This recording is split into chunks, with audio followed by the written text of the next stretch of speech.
దయనీయమైన పరిస్థితి ఇక్కడ ఉంది అని అంటే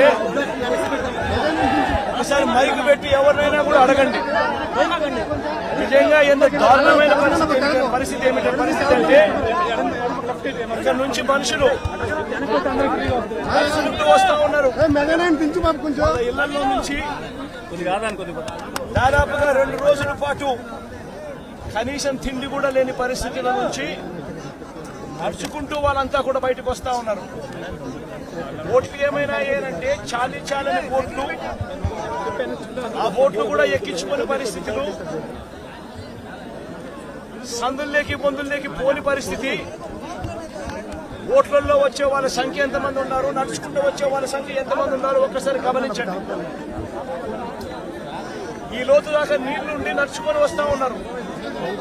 వచ్చిన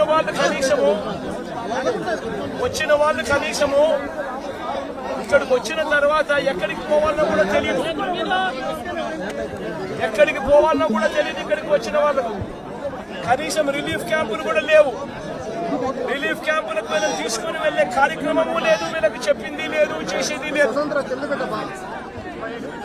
రిలీఫ్ క్యాంపులు కూడా లేకుండా ఇక్కడికి వచ్చిన వాళ్ళు ఎక్కడికి పోవాలో తెలియక వాళ్ళ బంధువుల ఇళ్ళకి పోతా ఉన్నారు.